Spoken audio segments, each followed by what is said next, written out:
I was the first one to be picked up, so they put me in a cell. They locked me in there in this degrading little outfit. Hey, I don't want anybody left. Violation of the rules. I'm under simulation. I gotta go to a doctor, anything. Jesus Christ, I'm burning up inside, don't you know? I've never screamed so loud in my life. Never been so upset in my life.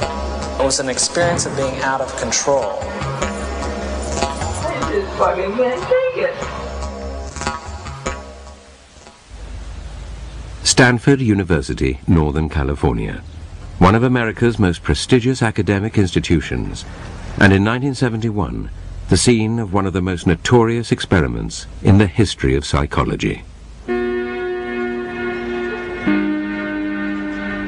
I was interested in what happens if you put good people in an evil place. Does the situation outside of you, the institution, come to control your behavior, or does the things inside of you, your attitudes, your values, your morality, allow you to rise above a negative environment? The negative environment Zimbardo chose to test his ideas was a prison. He would convert the basement of the university's psychology department into a subterranean jail. We put prison doors on each of 3 office cells. In the cells, there was nothing but 3 beds, and there was actually very little room for anything else because they were very small. And here we had solitary confinement, which we call the hole. And in the hole was the place where prisoners would be put for punishment. It was a very, very small area. When you closed the door, it was totally dark.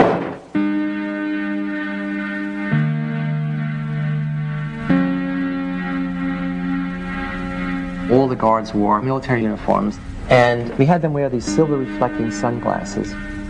And what it does is you can't see someone's eyes, and so that loses some of the humanness, the humanity. In general, we wanted to create a sense of power. That is, the guards as a category are people who have power over others, in this case, power over the prisoners. A decade earlier, psychologist Stanley Milgram had also looked at how we respond to authority. In order to understand how people were induced to obey unjust regimes and participate in atrocities such as the Holocaust, he set up an experiment. Volunteers were told they were taking part in scientific research to improve memory. Would you open those and tell me which of you is which, please? Teacher. Where? Teacher. Separated by a screen, the teacher would ask the learner questions in a word game and administer an electric shock when the answer was incorrect. He was told to increase the voltage with each wrong answer. Cloud. Horse. Rock. House. Answer. Wrong. 150 volts. Answer. Horse. Oh. Experiment. That's all. Get me out of here. Get me out of here, please. Continue, please. Go right on. I refuse to go on. Let me out. You refuse to go on? The experiment requires you continue, teacher. Please continue. Participants didn't know that the learner was really an actor and the so-called shocks harmless. You're going to get a shock. 180 volts. Oh! I can't stand the pain. Let me out of here. Can't stand it. I'm not going to kill that man, eh?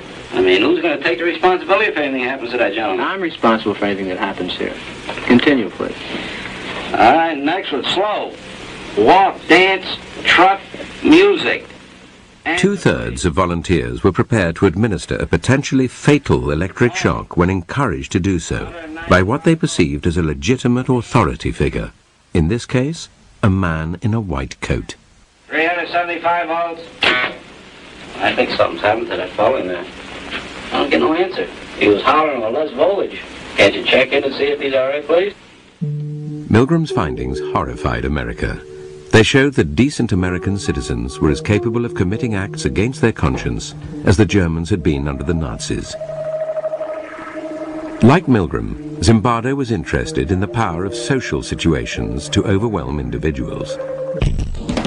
His experiment would test people's responses to an oppressive regime. Would they accept it or act against it. Zimbardo's experiment was conducted against a backdrop of civil rights activism and protest against the Vietnam War. There was a sense of student power, student dominance, and student rebellion against authority in general. It was from the student body that Zimbardo selected his participants. After passing tests to screen out anyone with a psychological abnormality, they were paid $15 a day. Each was randomly assigned to the role of guard or prisoner. It was a prison to me. It still is a prison to me. I don't look on it as an experiment or a simulation. It's just a prison that was run by psychologists instead of run by the state.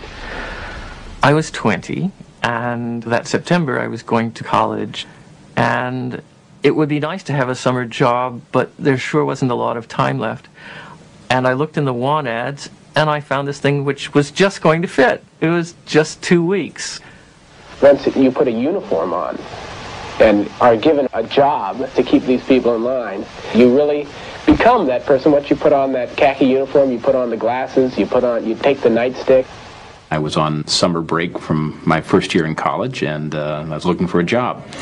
Had to choose between that and making pizzas. That sounded like a lot more fun. As well as running the experiment, Zimbardo took on the role of prison superintendent. He began by briefing the guards. I said, you have to maintain law and order. If prisoners escape, the study is over, and you can't use physical violence. You can't create a sense of fear in them. You can't create the notion that their life is totally controlled by us, and that there'll be constant surveillance. We have total power in the situation, and they have none. Prisoners were brought to the basement prison, blindfolded, to confuse them about their whereabouts. They were stripped and deloused. Of course, the guards started making fun of their genitals and humiliating them. And really, it's the start of what's known as the degradation process, which not only prisons, but lots of military-type outfits use that process.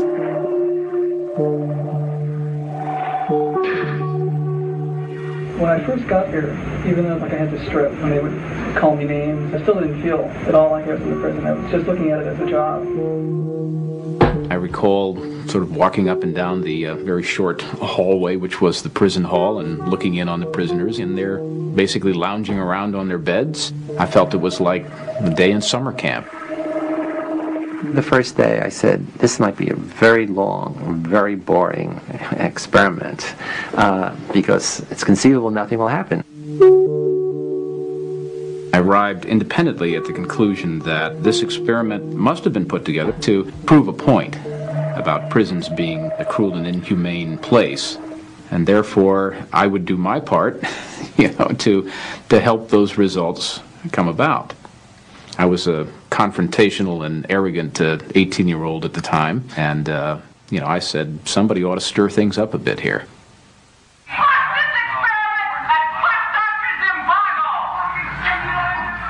On the second morning, the prisoners had decided to stir things up as well.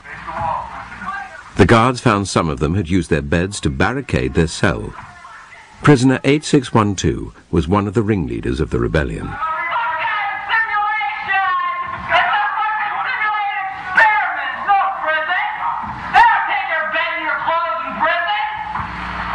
Initially, I was stunned. I didn't expect a rebellion because not much happened. I mean, it wasn't clear what they were rebelling against, but they were rebelling against the status, rebelling against being anonymous, against having to follow orders from these other students. As punishment for the rebellion, prisoner 8612 was put in the hole, and the guards turned on the other prisoners. The guards felt that they now have to up the ante of being tough.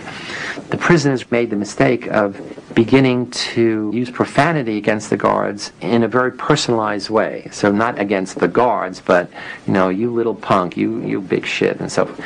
And the guards got furious. Well, gentlemen, here it is time for count. Prisoners were repeatedly woken in the middle of the night. The guards made them do menial, physical tasks and clean out toilets with their bare hands.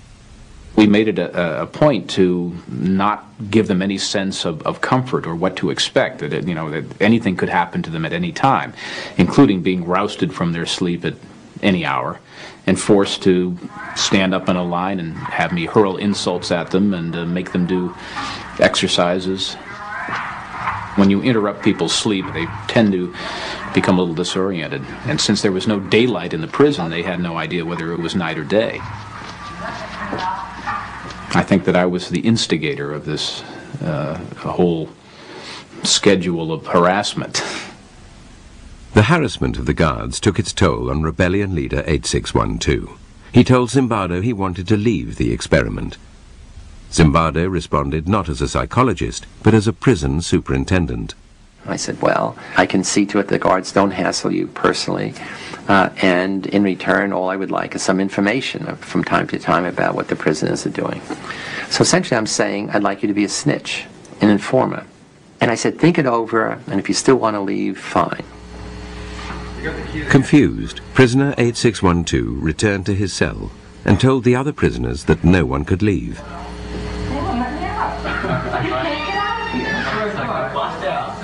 He believed that we wouldn't let him go, although we've never said that. But the fact that he was the ringleader of the rebellion, and he told the other prisoners, they won't let you leave. And that really transformed the experiment into a prison. I was told that I couldn't quit. And at that point, I just felt totally hopeless. More hopeless than I'd ever felt before. Soon after returning to his cell, prisoner 8612 started showing signs of severe distress. God damn it! Fucked up! You don't know, I mean, God!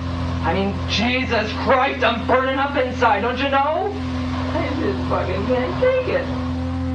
He came up with a plan that if he acted crazy, we would have to release him. I feel so fucked up inside. I feel really fucked up inside. You don't know. I gotta go. To a doctor, anything. I can't say that. I'm fucked up. I don't know how to explain it. I'm all fucked up inside. Help now! It starts with make-believe, and then he's doing it and cursing and screaming and, you know, whatever that little boundary is that he moved across. Not that he became really crazy, but he became, you know, excessively disturbed. I mean, so much so that we immediately said we have to release him. As an experience, it was unique. I've never screamed so loud in my life. I've never been so upset in my life. And it was an experience of being out of control. The boundary between reality and make-believe was to become blurred even for Zimbardo. A rumor circulated that released prisoner 8612 would return with friends to liberate the remaining prisoners. I quickly convinced myself that, you know, my most important function was, you know, not to allow this prison liberation to occur. And what can I do to keep my prison going, not the experiment going? The prison was dismantled and the prisoners moved to another part of the building. Zimbardo waited in the empty corridor, preparing to tell 8612 and his friends that the study was over, when a colleague appeared and began asking questions about the scientific basis of the research. I'm trying to get rid of him. Then he says, what's the independent variable? I get furious because he doesn't understand that there's a riot about to take place, that this prison is about to erupt. I had totally lost this whole other identity of scientist, researcher, psychologist. The rumored jailbreak never materialized. The guards had dismantled the prison for nothing and had to rebuild it. They took their frustration out on the prisoners.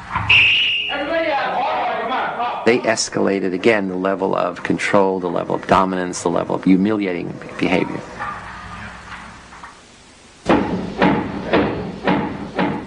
"819 was the next prisoner to rebel against the harassment of the guards.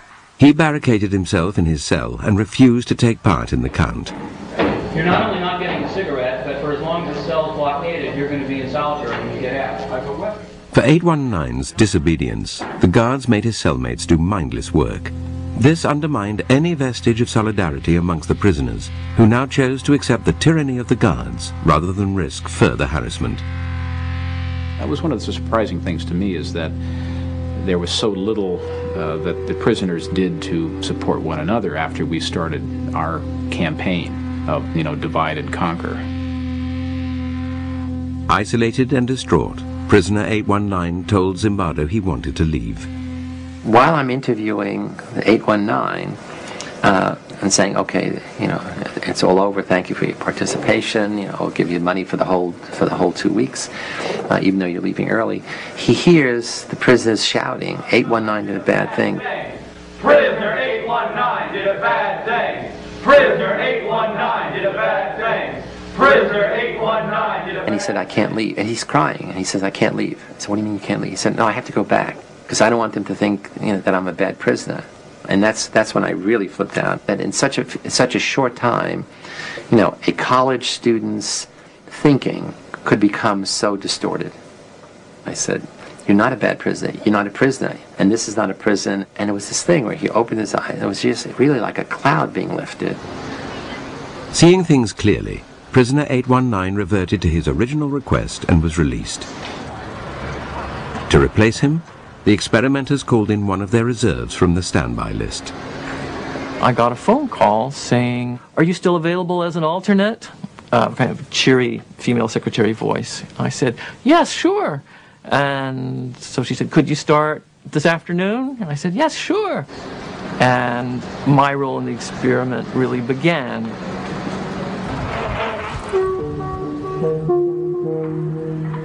I was blindfolded and then stripped and supposedly deloused. He came into a madhouse, full blown.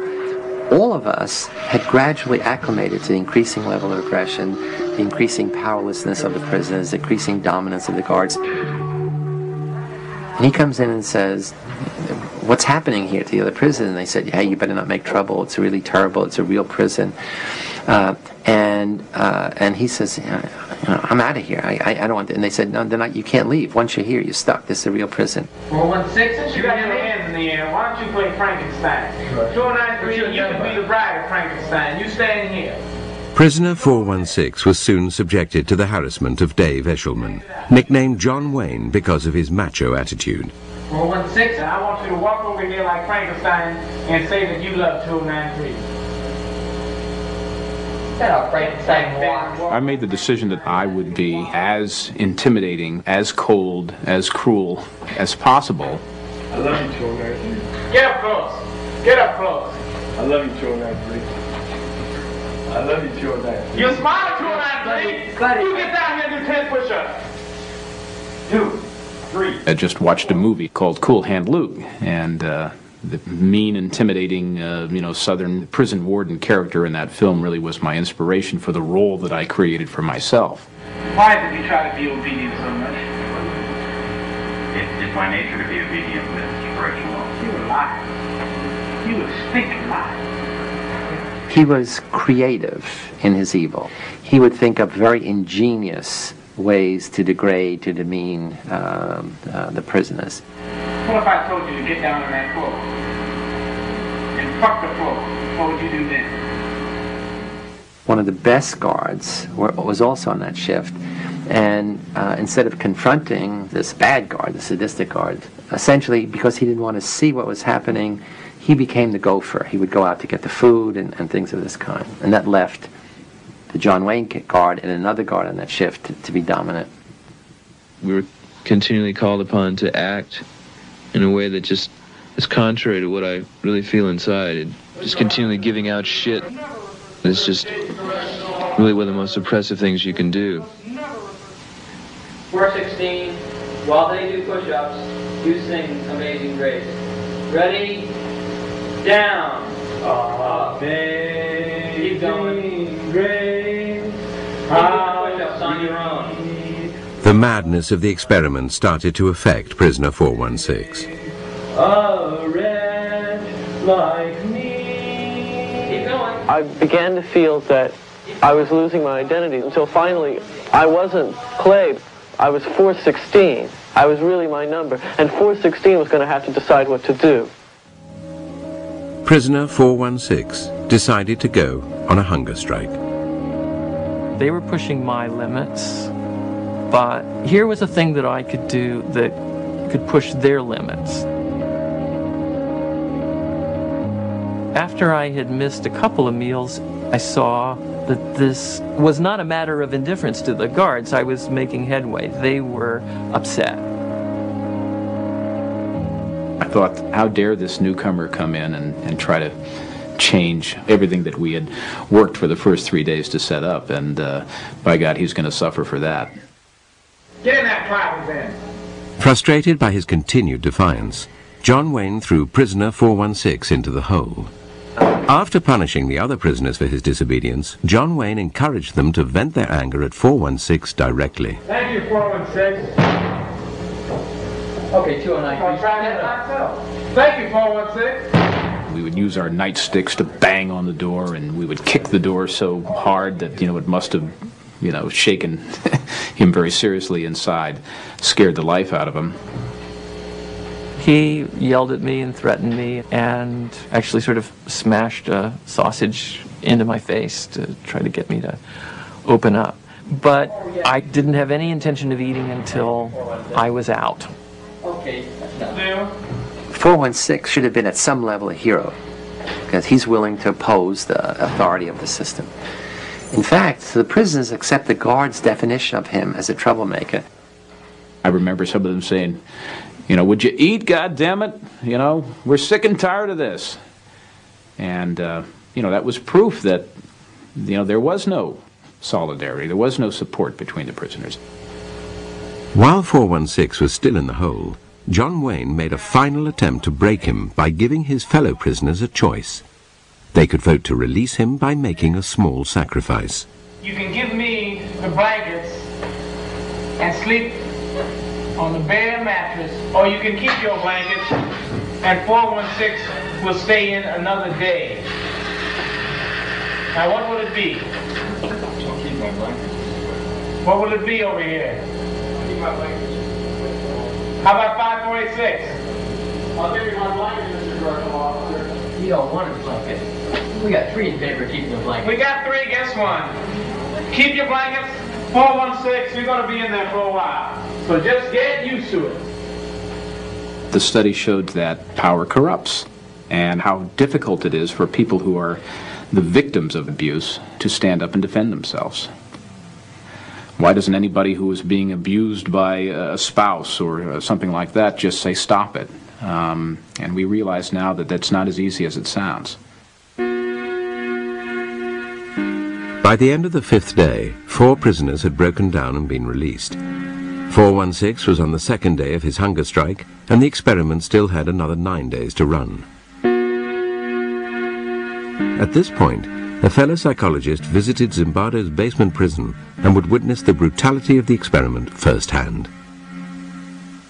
The guards had lined up the prisoners to go to the toilet, had bags over their head, chains on their feet, and were marching by. And I looked up and I saw this circus, this parade, and I said, "Hey, Chris, look at that."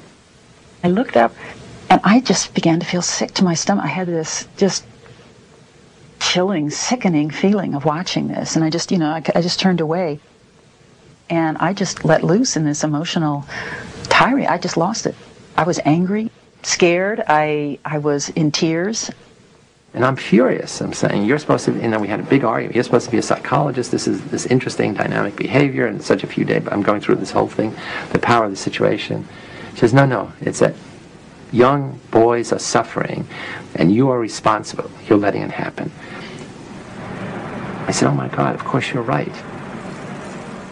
The next day, Zimbardo ended the experiment. Studies like his stimulated heated debate about the ethics of using human subjects. Clearly, young men suffered, verbally, physically. Prisoners felt shame in their role. Guards felt guilt. So in that sense, it's unethical. That is, nobody has the right, the power, the privilege to do that to other people. In the wake of experiments like Zimbardo's and Milgram's, ethical guidelines changed, introducing greater safeguards to protect participants. In the Stanford experiment, Zimbardo might have spared his volunteers distress had he not taken on a dual role in the study. If I was going to be the prison superintendent, I should have had a colleague who was overseeing the experiment, who was in a position to stop it at any point, or I should have been the principal investigator and get somebody who was going to be the prison superintendent. I realized that was a big mistake, to play both those roles and be shifting back and forth. After the experiment, Zimbardo brought all the participants together to talk about their experiences.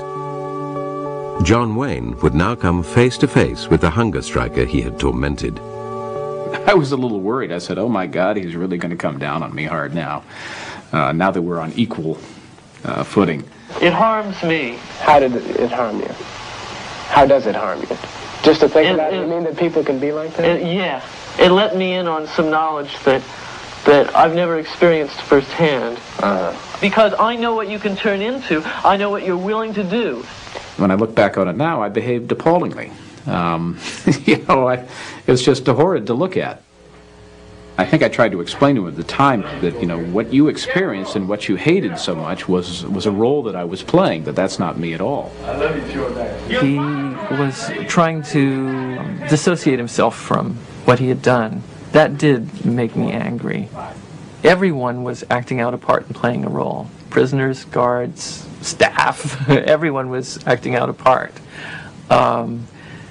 It's when you start contributing to the script, that's you. And thus it's something you should take responsibility for. I didn't see where it was really harmful. It was degrading, and that was part of my particular little experiment to see how I could... Your particular little experiment. Yes, Why don't you tell me about that? I was running little experiments of my own. Tell me about your little experiments. Okay. I'm curious. I wanted to see just what kind of verbal abuse that people can take before they start objecting, before they start flashing back. If I have any regret right now, it's that, I made that decision, because it would have been interesting to see what would have happened had I not decided to force things. It could be that I only accelerated them, that the same things would have happened, but we'll never know. If the extreme nature of Dave Eshelman's behavior tested the prisoners, it also presented the other guards with a choice, to intervene or not. It surprised me that no one said anything to stop me. They just accepted what I said, and no one questioned my authority at all. And it really shocked me. Why didn't people, when I started to abuse people so much, I started to get so profane that, and still people didn't say anything. There were a few guards who hated to see the prisoners suffer. They never did anything which would be demeaning of the prisoners. The interesting thing is, none of the good guards ever intervened in the behavior of the guards who gradually became more and more sadistic over time. We like to think there is this core of human nature that good people can't do bad things, and that good people will dominate over bad situations. In fact, one way to look at the Stanford prison study is that we put good people in an evil place, and we saw who won. Well, the sad message is, in this case, the evil place won over the good people. It did show some very interesting and maybe some unpleasant things about human behavior.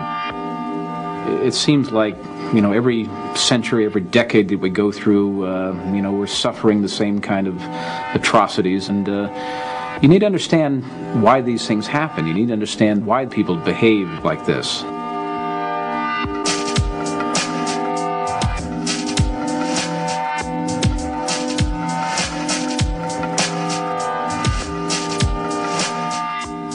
There's a similar experiment starting this Tuesday night on BBC Two. Details coming up next.